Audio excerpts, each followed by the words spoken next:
Hello guys and welcome back again to another amazing episode, and this is the Diaspora Transition episode where we interview diasporan who decided to leave the diaspora and currently living here on the continent.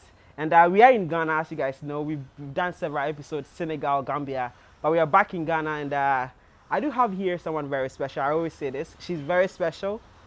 She's a Cameroonian, grew up in the UK with his children, and husband decided to move to Africa during the pandemic, and she's here on the show. So without further ado, her name is a very so I'm going to let her introduce herself. Welcome on the show. Thank you for having me. Thank you so much. Yeah, Akwaba, that's how we say it. Akwaba. People are watching you for the first time. Can you please briefly introduce yourself? Okay, my name's Ursula Nganadi, Mrs. Nganadi. I'm a wife, I'm a mother. I've got 4 brilliant children, here in Ghana with 3 of them. Hubby currently is in the UK, but he was here also for a year. And we've been in Ghana now for 2 years? But when we first came, we were in Togo for like 3 months. Togo? Yes. No, tell me, how did that come about? You moved to Togo first before Ghana? Yes, we were. We were in Togo first for 3 months. Wait, why? Why because, Togo? I have a very good friend, very good friend in the UK, Kai. She's also a YouTuber, and she was like, listen, Togo, everyone's sleeping on Togo, it's so beautiful. And because we knew that we wanted to be in Africa, we wanted to start our journey there. And we said, okay, let's see the beauty of Togo. Wow. So we went and we saw the beauty of Togo, and it was beautiful. It was. So what changed and you decided to come to Ghana? Ghana was always where we planned to come to, but we said, let's go to Togo, let's see what it is there, let's see what other opportunities, because we were really big in looking into things like agriculture, whilst I think most people were looking at property, we were very big on like agriculture, because we're like, food will be the future currency, right? So we went to Togo, but we went there, like I said, during lockdown, everything was closed. The beaches were closed, but it was still Africa. Things were still open, just not everything touristy. So it was good. Let's go back to the beginning of your story, right? Okay. Living in the UK, me as a Ghanaian, we want to go to the UK. Yes. Abrochiri, you know what I'm saying? I can't wait to get a UK visa. And then you lived there and decided to leave that behind and move to Africa. Yeah. Togo at that point. Yes. That is ridiculous. Okay. No, let me be honest, right? Me hearing that, you have to understand what we've been told here, right? It's a promised land, right? Right? Jobs, high paid jobs, infrastructure. Yeah. You can order food and it can get to your house in like a second. But here the Uber driver will be calling, Pastor, where are you? The frustrations, right? By you leaving that behind, there must be something that pushed you out. Of course. Let's speak on that. What really made you tired of living in the UK? Do you know what it is? It's like, it's the way of life. A lot of us, I think, here in Western Africa, and I get it, we romanticize the West. We just see it as, it's just like this haven, like the streets are just littered with gold. But it's hard work. To have a good quality of life in the UK, both of you have to be working around the clock. My husband, we decided with the kids that I was going to be a stay-at-home mom and operate the businesses from the house, but my husband works 16-hour days. What? He works 16-hour days, and there's only 24 That means like hours 2 jobs. No, 1 job. He One works job, 16 hours. When you factor in travel, by the time he has to get up, travel to work, the hours he does, coming back, what we don't realize in the West, there's a lot of labor that puts on us to have a good quality of life. And yeah, a lot of us have it. I'm not saying it's not that at all, but there's just other things to which we hold a value that here you guys have, and that in many ways it's taken for granted, but it's things that we come for. Things like just being connected to the nature. Things like seeing chickens and goats passing you by. Are you trying to tell me chicken are finished in the UK? No, it's not, but I have to. But I have to drive chicken. my children to the zoo. I have to drive to go for them to see what we see here naturally just in front of us. Okay. These are things we have to plan. That's like an experience, a trip. Taking them to the zoo, to the farm, They don't get to see, like, a lot of children in the UK, you'd be surprised. They see animals only from books. A lot of them don't even go to farms. They don't access to see them up front, close and personal. So it's little things like that, but it's the way of life. It's not that there's no work-life balance, and you can work hard and you can have good things. And I always say we're quite blessed. We had quite a good life, but at the same time, not everything is always money. And you get to a stage, especially during the pandemic. Yes, when you're seeing life being valued more, people losing life like that, it just makes you take stock and think, okay, well, tomorrow is not promised to anybody. And we always speak about these hopes and these dreams. When are we going to make them happen?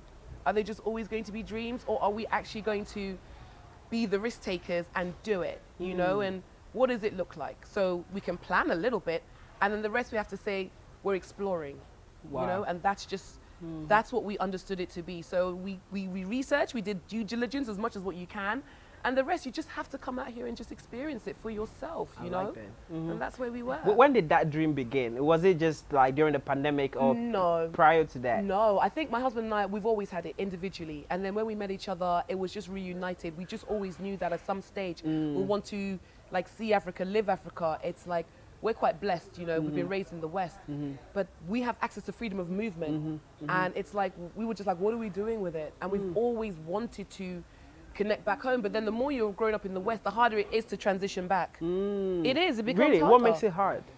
Well, I don't speak my dialect, so that makes it hard. Okay. So even when we go back home, certain things, there's a language disconnect. Back to Cameroon, right? Yeah, there's a Okay. language disconnect, you know? And as much as what I speak like this and it's great, you know, when you go back home, there's just certain cultural disadvantages that you just, as you get older, you just realize, oh, we're a little bit more disadvantaged, we're a little bit more disadvantaged. We're advantaged here in the West, but culturally there, we're disadvantaged. And I think the older we got, and then having children, it just became more real, you know, like they're now the next generation. If we don't speak it, the children won't speak it. I see. You know, the certain things will die out with us. I So see. I think with the kids as well, it just became much more, the drive became stronger. Like, what are we passing down to them? We're talking legacy, but are they not going to know their history? Right. And, you know, we looked at Cameroon, we looked at Nigeria, because we just decided we're going back to Africa. We decided. But I'm asking in my head, you are Cameroonian, your husband is Nigerian, and then you decided to move to Everyone Togo, asks and this then question. Ghana.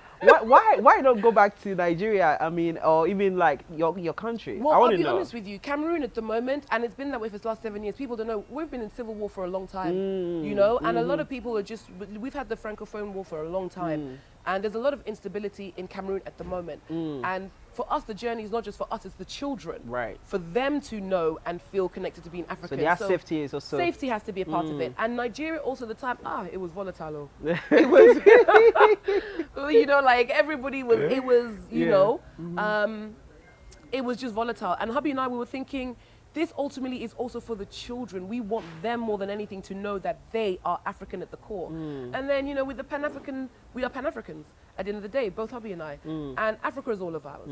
We believe the African revolution, right? So the revolution can't take place if there's no participants in it. Right. We have to be part of it. So we were just at the point where like, are we always going to be the onlookers, the people saying this is, and watching the others taking place? Or are we also going to go in there and have our stake? What does that look like? You know, hubby was like, it doesn't matter where we are, where we position ourselves, anywhere in Africa is ours. We have that right. I like that mindset. Yeah. I don't know what the Ghanaians would think about it, but A lot of them are surprised. I get that question all the time. Why are you here? Yeah. Oh, you're here on holiday. You're Yeah, here. It's yeah. like, no, I'm here longer. how has it been living living in Ghana for 2 years, coming from the UK? Yes. Different, you know, environment, Yes. infrastructure-wise, Yes. conveniences. Yes. How has it been for you, though? For me personally, it's been hard. You know, it's Really? been hard. Yeah. I think What do you mean by that? it's been hard, the transition. You know, like I said, you can do your due diligence and you can, I think there's a certain part also, if I'm really honest, we romanticize certain things. You know, and obviously, I'll be honest, the year of the return did amazing things for Really? Ghana. It like literally solidified a lot of Yeah, things. yeah. So I think a lot of people now, it kind of just spotlighted Ghana. And then Exactly, for yeah. us, a lot, it was like, oh, they're doing these things. And we're the UK. So there's a lot of like close similar ties with Ghana, a lot of things which are similar. So for us, it was like, okay, Ghana is peaceful. Ghana makes sense. We saw all the promotion around the year of the return. And we saw that, oh, these things can be done on the ground. So then once again, with the mindset, and I always accredit this to hubby because I'm more cautious. He's full Nigerian. Like, he's like, listen, we can pitch anywhere. We can live anywhere. We can do anything anywhere. We can do business anywhere. We're going to do it. And once that was decided, it just became about what steps do we have to put in place to do it. So I don't know if I'm coming off tangent for what you're saying, yeah. like, why were we here? Yeah. But we came because we needed to be here, because if not now, then when? That was what it was for us. And it doesn't matter whether it's Ghana, Cameroon, Nigeria. Yeah. I don't know how many years Ghana will have us. We have projects to do and we have things to establish. I would love to live and work and visit Tanzania, Uganda. There's still other African countries. So you're not limited to Ghana? No, absolutely Okay. not. Ghana is like, Togo and Ghana was like our starting point, you know, but all of Africa is ours. I want to see it. I want the children to know. Like the starter pack. Yeah, it is. But I could be here. I pray like we can do 5 years. We've done 2 years. But as much as we do 2 years, people are like, oh, listen, when you get to 5 years, then you started living here. Yes. So I'm like, okay, we're still small steps. So there's goals for us to be here to establish things, but like I would just love if God could bless us to be able to work and travel different places. That's what we'll do. If the children can see other African cultures to realize, okay, we eat food differently. Okay, but why are we different? Why? Because, you know, at a certain point they came and they marked up the different places, separated us, and they said, you're here, you're here, you're here. Right. But when you take it away, really Cameroonians and Nigerians are very similar. Very similar. We have very similar customs and traditions, but they say we're different people. We're not. Even here, Ghanaians, they say we're different people, but we have similar customs. We're not different. And I want the children to see that you are not different. And over here, they're not judged by the color of their skin. How do they feel like being in Ghana They love it. compared to They love it. For them, the transition hasn't been hard. It's been hard for us as adults because we know the convenience of structure. You know, they still have had a certain level of life provided to them. But at the same time, my husband and I were very real. Like, we're not bringing kids from the West to just raise them in a West bubble. So he was very clear, we're not coming here to just be diasporans. We're not coming here to be tourists, we're coming here to live, you know, and we had to be very clear on that. So when we were looking where we're going to live, we wanted to be around the community. When we first came, we were in a UB. We were in Apollonia City. Okay. You know, okay. Apollonia City. Yeah. You know that they're trying to make it like the new Accra. Right. You know, still like lots of work to be done and developed there. But we were there, but it was very outskirts. And we just said we didn't want to be just solely in a diasporan community. Because with them, we were like, we're putting ourselves in the same bubble. Exactly. We're very like clear. Like a meet and greet. Yes, we wanted to be in the community. Yeah. So we're very clear that before we do any land buying, anything like that, hubby said, okay, we've got to live in a couple of different areas first. So then we know where we want to live. We know what we want to buy. We know not everywhere is up and coming. People have bought like things unseen because it was up and coming. They've been there 5 years. Nothing is up and nothing has come, you know? Yeah. So for us, knowing we want to eventually leave legacy in Africa, for us, we're like, we are in an area that we're in a community-based area. You know, I want to see how people do things. I want to, the children, they jump on trotro. Yeah. You know, we take taxi. They have done that before? Of course. What do you mean? We take chotro. They're not the biggest fans of it, which is what I'm saying, but we've done it because I'm like, baby, this is how people, this is transportation. In the UK, there was buses, there was car, but we don't have car. So we take Bolt, we take taxi, but even getting Bolt is trouble. Oh. I know. What has been the most challenge for you though? Apart from the selling in ATM access. Okay. You know, things like that, because we wanted to be in a community area, like the ATM, between one ATM and the next is like half an hour apart. Do you see what I'm saying? Yes, or like, and not everywhere takes my UK card, you know? And you go to the ATM, it's like the network is down. I see. Yeah. Oh, the ATM's got no cash. More often, yeah. It happens more often, and then it's like, oh, when will the cash be changed? Oh, they don't know. Like, there's no information. Exactly. It's down. And things like that I think are hard, where there's information just stops. It's like it doesn't filter through. Right. So things, that's been hard. And but most things, not so much, because the way we were raised, even though, you know, we were quite blessed and quite fortunate in the UK, the way we were raised, my mum still taught us how to handle and do things ourselves. I know how to wash clothes by hand. I teach my daughters that. You know, I know how to fetch water. Those are the things that I needed to make sure didn't die with me. Have you started using the bucket and the Hey, listen, you mean when these lights go and then the water stops? Yeah. You give a year's rent, they tell you there's water flowing, you get there's no water flowing, and you're like, then there's nobody to talk to. Yeah. They're taking year's rent. But would you say all those experiences are enough to be like, to turn you off from Africa? It's not enough, but I'll be very honest, there have been points where it's made me like, I don't know if I can do this. Like, I thought like, okay, I'm built for certain things, but I'm like, I don't know, Ghana's going to test me. I don't know. I've had moments where I've been crying to my husband. I said, babes, I don't know if I'm built for this, you know? Really? Especially as I'm the one who's now here myself, and he's in the UK.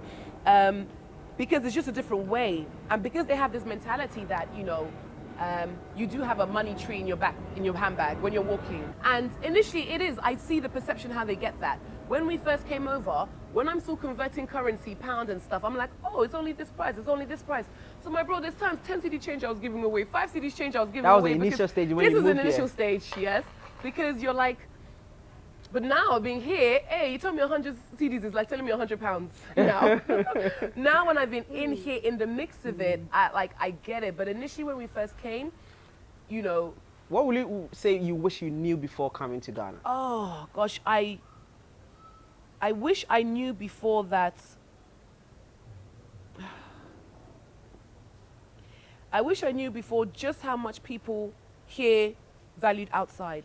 I wish I knew that. Yeah. You know, because coming here, I was of the mindset that This is Jeffrey, by the way. No, go ahead. No. I was of the mindset that, you know, like, we're coming home, people welcome you. Oh, my brothers and sisters have come back. You know, it's going to be that. And here I was met with so much people like, why? Why are you here? Why are you here? People almost, it's like a distrust why you've given up everything to come. And I wish people had prepared me for that more often, because now I'm here, I do see why. I see the hardships.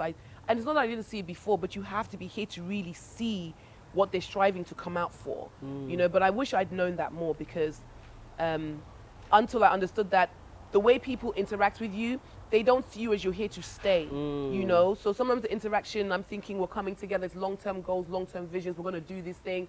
And sometimes you are met, because we're trying to do with people on the community level as well. You're met with, oh, they're not going to be here for long. They're not here. Almost like they want you out. They want you out. They want you. They Wow. want to just take what they can get, and they want you out. They don't see it's like you're meant to be from here.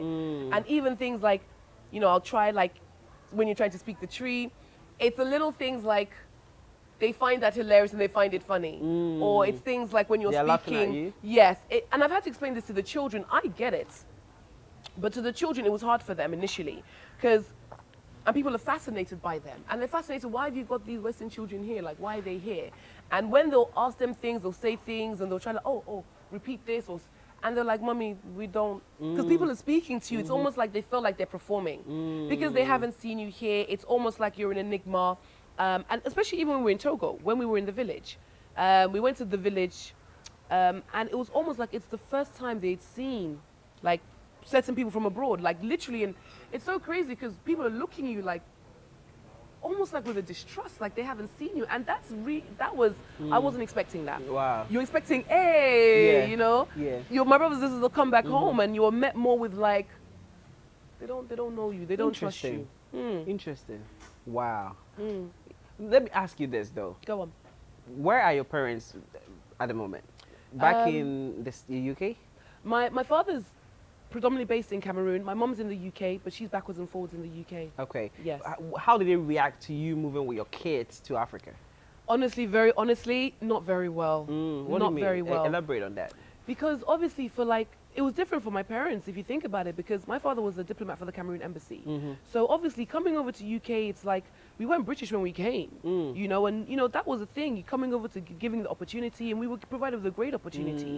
And then it's almost in a way like you're giving all of that to go back to where they're like, they know people are still struggling, and they're still connected to back home, so they know it's hard. And it's this mentality of like, why would you give up what you have? What you're comfortable with. so much. Do you see what I'm saying? To now go and start from the scratch. Even if you're selling and you're going with money, they understand it's a different transition in place. But at the same time, and obviously the children, they're like, why would you do that? Why would you want them to like, I see it also to a certain extent, it's colonial mindsets as well. You know, they were of the generation of Queen and country. You know, my parents are like, they're British, you know, and we were raised to be British. We were raised to speak this way, and we were given many opportunities. So to now want to go back to Africa and willingly say you're going there to start again, and in a system that is also, you're not going to Cameroon. Yeah. You're not going to you're not going to Nigeria. It was like, it's almost like it's madness, you know. And I think they honestly believed like we didn't understand what it would take. But also we all understood we're here to do something. There's a greater plan, there's a greater vision, there's a greater goal.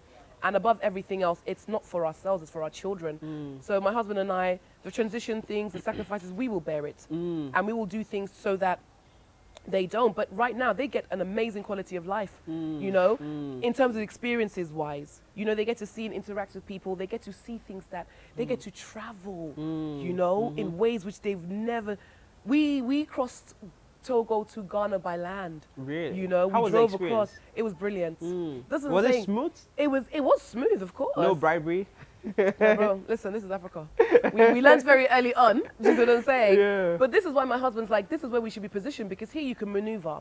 For him, you see, brown envelope, certain things will maneuver things quicker. When we first came with the mindset of like, this is how it has to be done, certain things, you will struggle. But because he's coming to Africa because this is how we can position. He's like, we have to utilize what works for us. Exactly. And then what other things don't. In the UK, you could have great ideas. There's nobody to talk to. There's nobody to align with. It'll never get off the ground. Here, money talks. It moves faster. So we've been able to set up certain things here that we could not have set up in the UK. Not at the speed to which we managed to do them. We've been able to connect with people on a level to which you would not have been able to connect with them on a space. Even just look how we're here now. Right. These are things where to connect with certain people at a certain level of quality, you couldn't do it. In the UK. But here, carpe diem, you can seize the day. So for the children, it's benefiting them because we're showing them opportunities can be made. The other day, I hadn't planned to do this. Then this opportunity has come. Look at us now, we're sitting here conversing. Then we see where connections go. And this is what Africa can provide you. This is what we want to teach our children. I like that. I like that. It's the truth though, isn't it? Yeah, it is. Because I think here it's like we are more welcome in terms of networking. Absolutely. We don't gatekeep a lot. We are still fresh, you know, in the whole thing. So I agree with you. Let's give some advice to people who are willing to kind of embark on the same journey, moving from the UK to Ghana. Give them some tips and, you know. I would really say you have to really make sure you have somebody you connect with on the ground. You know, like hubby and I, we did it in terms of like, it's now or never. They're like, there's no plan B. There is only plan A, and we will make everything work, you know? But definitely, I would definitely say to people, you need to connect. You need to have people that you know on the ground. I had my good friends. So when we went to Togo, there was somebody there that was able to receive us. Somebody there that was able to say, you know, like, help you to maneuver. We still figured a lot out, but there has to be someone. Otherwise, when you're coming, it's a different minefield. You have to have people that have the ability to do diligence for you on your behalf. And this is also like an opportunity that we saw was here to set up a due diligence service whereby you need to have somebody on the ground where the connections of trust that is there that can say, you know, I'm using this construction company. You can verify this construction company is this construction company. They are going to deliver in this time. And they need to know you have somebody in place that can do that. I like that. So I would say build that connection of trust and always have the room for that. It's value-added exchange. As much as what people are doing things for you, you must provide a value. True. Otherwise, we're coming here to take advantage of Africans here. And they are very savvy. They are looking for many opportunities. You are the opportunity also. So we must understand there's an exchange here happening. I'm coming here, know that I come in with opportunities for West. I can provide certain things. That is what I must bring. And they also too, there's a certain level of labor and service to which we can create opportunity and they must provide that. You know, so I'm not here willing to give opportunities to anybody that is not willing to take opportunity and move with it. I like because that. so many people don't have opportunity. So when then you see opportunities for diasporans, because diasporans are opportunity, let's keep it a buck, let's keep it 100, right? So I'm no longer of this mentality when they see me, oh, they just want something from me. Of course they do. I have something that they require. But they too also have something I require, the connection on the ground. So I would say to people, really build your connection. Like, you know, hubby and I, we say connect heavy. That is our slogan. Connect heavy. Connect heavy. You must connect heavy. But connections, I'm not saying networking. I use my words very carefully. You can come here and spend years networking. It doesn't mean anything. You have to build real connections with people. If you don't have the connections, that'll make the difference between somebody vouching for you and wanting to see you prosper on the ground. You know, if someone just wants to network with you, they'll just want to network with you because you're a diaspora and you're coming, you have money. You have money tree. But if you have a connection with somebody, that person will make sure when you're coming, I am making sure you're okay. My connections will vouch for you because I do not want anything to happen to you because I have a genuine connection where I want to see another person have a successful business on the ground. I want to see another person be able to say, no, I came here, I had successful contacts. We need to have that. Otherwise, the only stories we get is, it was hard, they fleeced me, I bought land unseen, it was this, and there's too many of those stories coming out. Yeah. We have too many of those stories. Like, those stories stop our diasporans coming in. So I would say, honestly, guys, make those connections, genuinely connect with people, and see how you're going to give back also. I like that. Now, in terms of preparation, how much money do you think is enough for a diasporan to move down here? See, this one is a tricky one, I'll be honest with you. It's no, a tricky we've seen one. people move down here and just leave after 2-3 years. Yes. It happens more often. Yes. I don't think it's because of money. I say there's people that have come, I've known people that have come on like 10,000. Do you see what I'm saying? Pounds, yes. I've seen, but with actual ideas on which to implement on the ground. So when they came, they hit the ground running. Do you see what I'm saying? And they made certain things work. And because of connections, they were able to maneuver forward in a way where if they didn't have those connections, they would have spent more money. I see. This is where connections, I see. you levy it. It gives you into Because different connection doors. can take you places where your money cannot take you. Of course. And it's not all. I'm a firm believer, and I'm also a stage in life, and it's not because hubby and I are set uncomfortable. We are still working. He works very hard for us to establish What does he do, though? Because you've been mentioning your hobby for a lot. What does he do?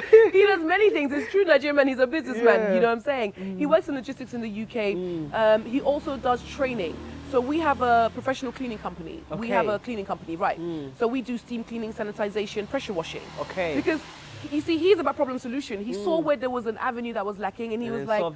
this one here, we don't really have the concept of cleaning. As Africans, we understand hygiene, but in terms of maintenance, what we see and deem to be, we don't. We build buildings, we don't maintain them. We think they'll just stand there. True. So realistically, when it came down to it, he was like, he has pressure cleaning in the UK, so he's like, this is what we're doing. Okay. So especially off the back of COVID So you guys as well. have established that in Ghana? Established in Ghana. Wow. Yeah, as registered business, everything. Wow. We have 5 staff members, synods, everything. Wow. That's what I'm saying. There's things you can do and establish here that will maneuver in a certain way. And we have staff and we do training. We're providing a certain standard and structure to which we acknowledge in the West over here. We expect it, we need it. Exactly. And other people require that service. So that's one of the things that he does.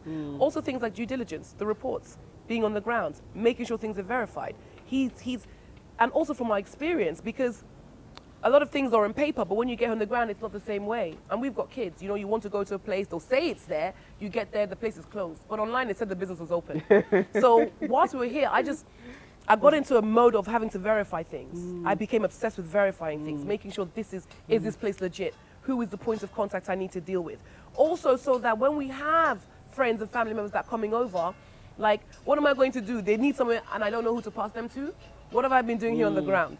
So even that in itself, for ourselves, we said, because we want to not pave the way, but other people are coming. Whether they're ready or not, they're coming. Yeah. So for me, I'm like, it's not necessarily about the money, to bring it back to topic. It's your mindset and what you can do with it. I've seen people come with loads of money, they've squandered it because they were living like tourists. Yeah. They didn't come to live. I saw someone tip someone 400 cities after just the person showing him a direction and stuff like that. Because you're still working, and that's like, what, like 30 pounds in your head where you work is like, how much have I done? Yeah. In the UK, I spend that on ice cream with my children. When I equate where we waste money, because in the West we waste money, right? So when I'm not looking and thinking over here, we come across as lavish because we're thinking about the wastage. In the UK, oh, I spent this on just, and what did I get for it? And here I can tip somebody something. So on one hand, people's good nature and the ability to give can also be misinterpreted as, oh, they just have plenty of money. And then you can be taken advantage of. Taken advantage of. So you have to, now the way I maneuver in terms of money, but once again, I live in the community. When you see me normally, I'm dressed normally. Do you see what I'm saying? It's like, generally, other than like my rings, I don't really wear that much jewelry. I don't really wear that much bits and pieces. So you don't become a target. One, you don't become a target, but I've realized really, in truth, the people that really have wealth in society, look how they are. Look how they really are. You know? Look how they really are. They have the same, they might have a multitude of vehicles that they keep as antiques, but in terms of the vehicle that they really, they have one car. Because these people need to be able to maneuver about where their wealth is not a distraction. So when I really look at people with real wealth, it's like, my bro, they wear the same t-shirts. Yeah. You know, they have the same style. So things like that don't faze me. When you're coming here to say, oh, the money is here, then you have problems. Because they can tell we're diasporans and we're not from here regardless. So I don't need to be dripping in certain things for them to know that I got money. They already know from the time I speak like this. You know, sometimes they confuse me. You know, I have African features and they'll confuse me and they'll start talking to me in tree. I'm like, Pacho, I don't understand. Once that they clock, it's like, it's a different place. Hey, I think I watched a video where somebody said the black tax. Yeah, the black tax. They don't like to tell us about the black tax, right? It's like, you go into a shop, you ask how much something is. And it's weird on two fronts because hubby's Nigerian. So when he was here, when they know he's Nigerian, it's also this Nigerian thing that's attached, right? Sometimes I get a little bit of backlash because I've been to shops and they'll be like, they won't serve me. Why? Certain shops are like, oh, it's Nigerian. They think I'm Nigerian. I'm just coming to flash my cash. Wow. Yes, they'll say to me, oh, well, I'll say, how much is this one? Oh, madam, you're Nigerian. Get this one, the more expensive one. Wow. And me too. I like deals. You know what I'm saying? It doesn't matter where in the world I am. It's like I like a deal. But those things will be like a barrier. Wow. It can be real barriers. Yeah. You know. So I think. But we know Nigerian now. It's good. One thing is Nigerian love to, you know, I think we had a show where a lady said Ghanaian men are very stingy compared to Nigerian men. So even though they take all those accolades, you have to be, you know, you get punished for that. Yes, you do. You pay a lot of high prices for that. I don't know if you guys have looked properly, but when we're looking for accommodation, they'll say no Nigerians. I've read it. They say no Nigerians. Because they say we'll come, because we're like the money makers, we're the hustlers, we'll come, and then it's like a Nigerian will come, and then they're like, next thing you know, they've rented out your house, and then they're getting more money for your house than what you were charging for your house. Things like that. I've heard certain things, but it doesn't deter me, because sometimes I just think, our reputation precedes us. You know, Africans, our reputation precedes us. But we're all Africans, guys. But we're all Africans. So it doesn't faze me. That's why I say I can comfortably be here in Ghana, knowing I'm not Ghanaian, knowing I have no Ghanaian connections. I don't have that. Well, actually, I tell a lie. My sister is married to Ghanaian. So when people want to ask me, I fling in my Ghanaian connection. You know, my niece is Ghanaian. You know, she's half Ghanaian. So, but for me, outside of that, with majority of family in the West, and my family's like scattered all over. We're not just in the UK, we're in America, Germany, everywhere. It's like I'm breaking the mold with this. But initially when my parents were like, oh, why? They initially thought we will come and then we will go. And now they see us like 2 years in, going to the third year. They're seeing more like getting more established. My mom's going to be just visiting in December. Oh, wow. That should tell you. Wow. Now the visits are coming, and now it's like, come, feel free. Because I want people to see the parts of Africa where they thought that it's not there. Or the parts they think we won't have access to unless you have a gazillion billion dollars. You know, you have to have a clear plan. I like that. You have to. You have to strategize. And you have to connect. Give them some tips on business ideas, things that they can come in here in Ghana and... What can't you do? What can't you do here in Mention Ghana? some few, maybe two. Okay, first of all, like clothing businesses, like trade. It's a very simple one where you can do it easily. You can easily come up here, just products from where you are in the West, right? You could be just stacking your things bit by bit slowly. Okay, I want to be in Africa in 2 years' time.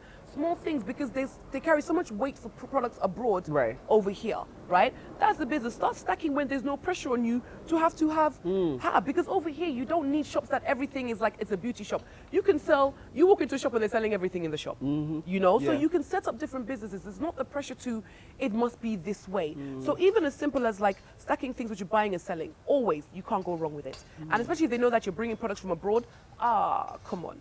You're selling business to business direct sales. There's businesses that are already set up that require products from abroad. You now become the intermediary person. Supplier, right? You become the supplier. And you're bringing them, and if you're known for bringing quality products, because what I find here a lot of the times they complain about is, you know, like the quality products they're coming from China, coming from abroad. And it's fake. And it's fake.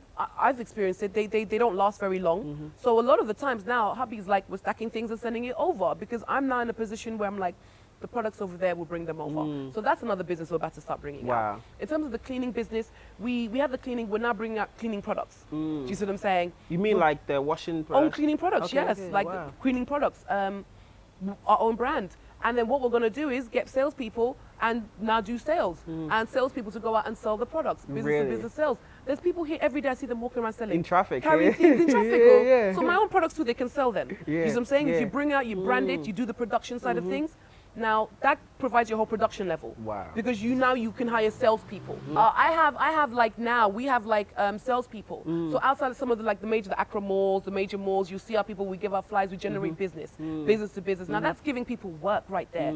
Then we have people now that are experts. People here are expert sellers and they're good hagglers. They'll hustle you. So I tell you, this is what I want. This is the commission you get of it, because we work off a commission structure.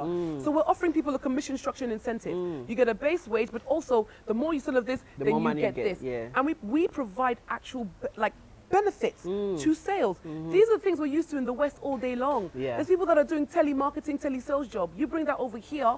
Do you know how many people you have that can do telemarketing for you? Cold calling sales? That's a lot of things we don't have to do. I've heard from diasporans that one of the challenges they face is handling their employees and their attitude. How have you been doing? Because you do have a business, clothing business. How do you handle that? Well, we developed a training business to counteract that. You know, we develop a training business where we provide customer services training. So we go in and we train businesses, we train staff, we train people in customer service, because it's not customer service, it's the customer experience. A lot of people have high turnover of staff here. We've experienced it. Even just trying to get somebody to a cleaner for the house, you know, somebody, you know, cook, you know, things like that, a driver, high turnover of staff. They start off great, you're going through loads You of offer that people. services. How can people find or access that service? Oh, that's a service that we'll be bringing up fully, like when we're Oh, launching so the you've site. not launched that? No, Okay. we've been okay. working one-to-one with certain businesses. Because first of all, we came in, we saw the businesses that were struggling, and it started from when I would walk into a business, is the level of customer services I receive when I'm in there. Yeah. And then, you say to them, it's like, can I just have a word with you? When I came in, nobody even greeted me. When I sat down, the table was like this. Nobody Someone got comes to to the you table, and I stuff start like that. wiping it down. And then they come and then they realize, and I just look at what was there. And then hubby, he just started writing reports. He went to the owners, he gave them a report. He said, I've been in your place, I've been in here a couple of times with my children. These are the areas to which I saw you were lacking. And that's how we started. And he was Wow. like, listen, let me give you some training. Because in the day, we're also about you've got to give back. So we started giving back, and then it's a service we're like, okay, let's capitalize on it. Once again, another business opportunity. I like So that. that's something we're bringing out. But we have 5 businesses which we provide training for. Wow. There were businesses that we also did cleaning for, and then we just saw they were struggling. So we came in and we did the training. Wow. We taught their staff, we trained them on how to clean, how to customer services, how to interact with people when they come in, how to also deal with, because we're diasporans, like we're coming from the West, not Yeah. all of us are coming here to be easy. We're coming here expecting the same structure. A lot of Africans in hospitality, they deal with difficult diasporans. How do you deal with that? How do you deal with, how do you also provide initiative to a situation? How do you help a diasporan problem solve? These were the things that they lacked. And we came in, we saw it, and we just said, we have a skill we can give. Let's give it in first. I like because that. when you're thinking about what the service would you give it as, you can't. And when you start looking, what am I going to pitch my service as? Right. In cities, I'll make no money. Yeah. But in pounds, they can't afford it. So it's the balance. Do you see what I'm saying? You said, what advice would I give to Yeah. people coming here? Yeah. You need to understand, we can't just come and transition the services we had in the West and bring them here. You have to adapt it, and sometimes you have to be willing to give more than what you're getting back.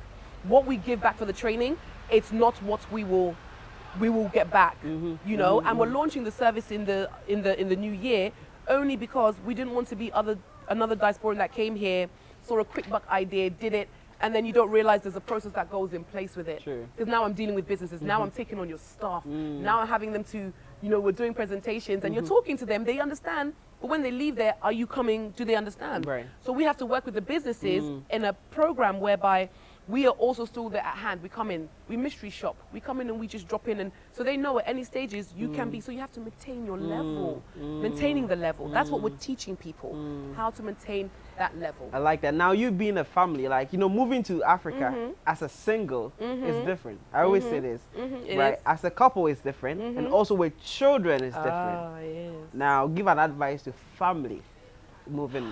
I say down do here. it. Yeah. I see a lot of families that don't do it because they're worried about the children. I say the younger the better.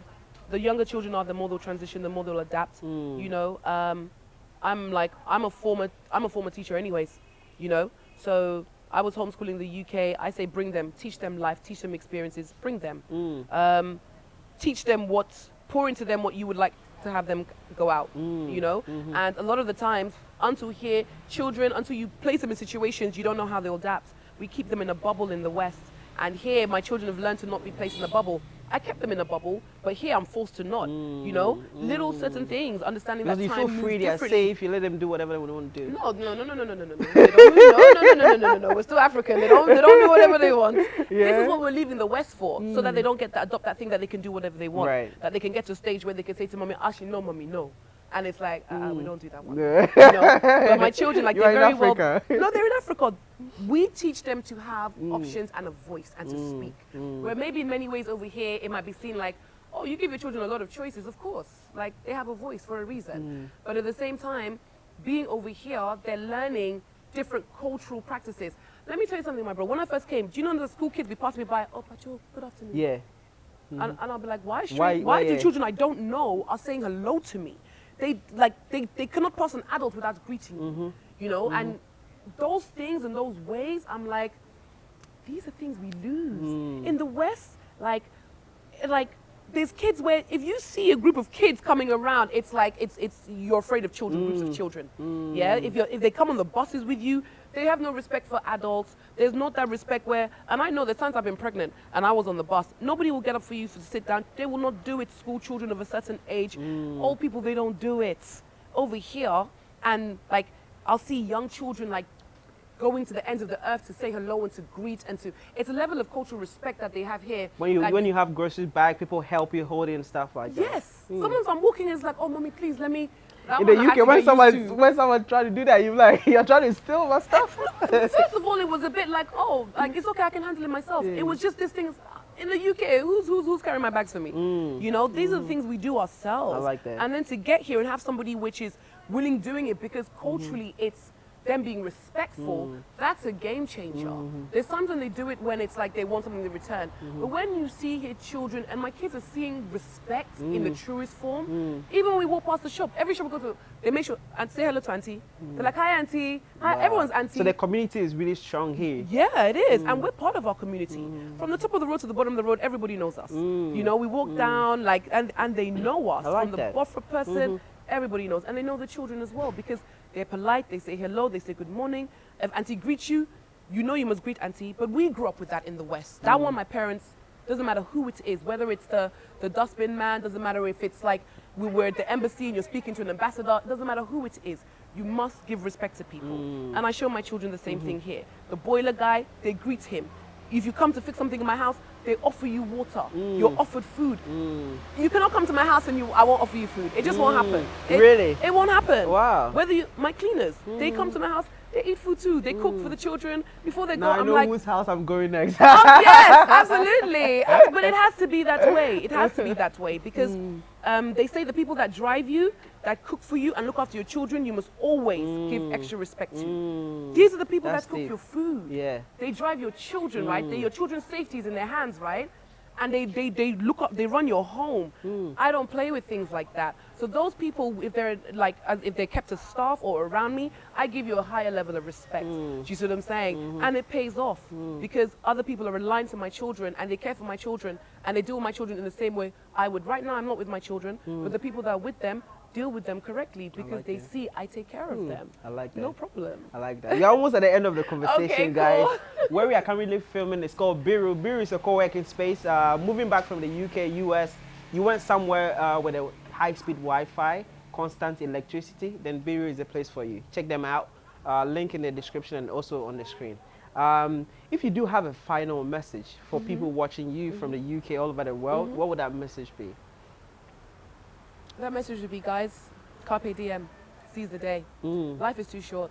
We don't have to wait for things to happen. You know, you have to make things happen. So if you know that Africa is in your spirit, if you know, like Africa is not for everybody. We don't need what makes you say that? I say we don't need everybody in Africa. It's not everybody from the West that has to be in Africa because there's certain mindsets that we don't need including people here. like our color. No, not of our color. Yes, Really? I'm talking about of our color. We have to have the people with the right mindset in Africa. Otherwise, we will not progress. And a lot of people that are coming here, not everybody's of the same mindset. And I know that interacting with people, you know, not everybody's of that mindset. So what I'm saying is, seize the day. If Africa is in your spirit, connect with Africa. Before you're here, there's things you can do to connect with Africa. It doesn't always have to be once you're here, then that's it, beyond an end all. So, but don't let anybody deter you, you know.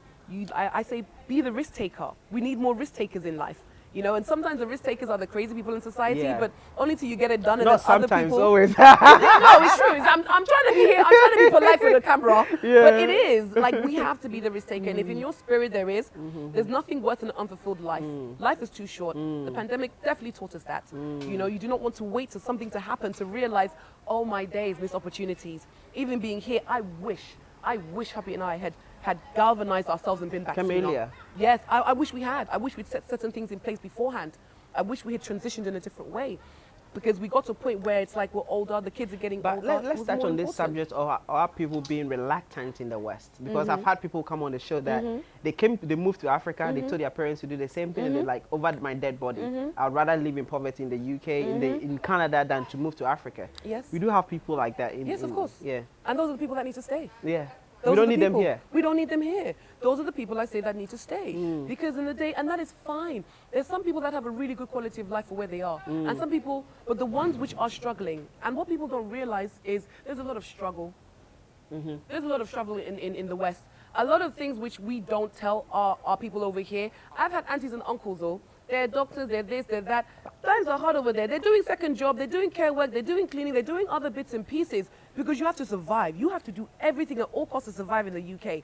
But will they ever tell their relatives back home? No. When they come in December to enjoy for like the They month. flex on us. Of course. So it makes us think that they have a lot This of money, is it, and right? they don't think till you go over there and you realize to really That's- make things, like if you do not have connections, if you do not have money behind you, you're going to struggle. And a lot of our people, and we saw it in the pandemic. When it was the pandemic, we saw a lot of our people were in care homes.